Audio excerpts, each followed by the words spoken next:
പെരിയ ഇരട്ടക്കൊലക്കേസ് വിധി വന്നു. 14 പ്രതികൾ കുറ്റക്കാരാണെന്ന് കോടതി കണ്ടെത്തി. 10 പേരെ വെറുതെ വിട്ടു.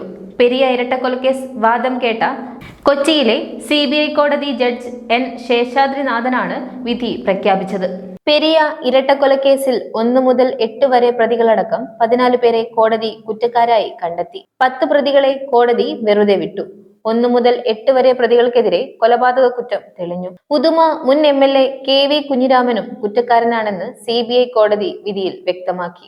ശിക്ഷിക്കപ്പെട്ട 14 പേരിൽ 6 പേർ CPM-ന്റെ പ്രധാന നേതാക്കളാണ്. കുറ്റക്കാരായവർക്ക് ശിക്ഷ ജനുവരി 3-ന് പ്രസ്താവിക്കും. കൊലപാതകത്തിന്റെ മുഖ്യ ആസൂത്രകൻ CPM പെരിയ ലോക്കൽ കമ്മിറ്റി മുൻ അംഗം A പീതാംബരൻ, കൊലപാതക കൃത്യം നടത്തിയ Saji C George, KM Suresh, K Anilkumar, Jijin, R Sreerag, Ashwin, Subeesh എന്നിവർക്കെതിരെ കൊലക്കുറ്റം തെളിഞ്ഞു. T Ranjith, K Manikandan, A Surendran, KV Kunhiraman, Raghavan Velutholi, KV Bhaskaran എന്നിവരാണ് കോടതി കുറ്റക്കാരെന്ന് കണ്ടെത്തിയ മറ്റുള്ളവർ. K Manikandan, KV Kunhiraman, Raghavan Velutholi, KV Bhaskaran എന്നിവർക്ക് ശിക്ഷ വിധിക്കുന്നതുവരെ ജാമ്യത്തിൽ തുടരാമെന്ന് കോടതി ഉത്തരവിൽ വ്യക്തമാക്കി. എറണാകുളം CBI കോടതി ജഡ്ജ് N ശേഷാദ്രിയാണ് വിധി പ്രസ്താവിച്ചത്. പെരിയയിൽ യൂത്ത് കോൺഗ്രസ് പ്രവർത്തകരായിരുന്ന കൃപേഷിനെയും ശരത് ലാലിനെയും വെട്ടിക്കൊലപ്പെടുത്തിയ കേസിലാണ് ഉത്തരവ്.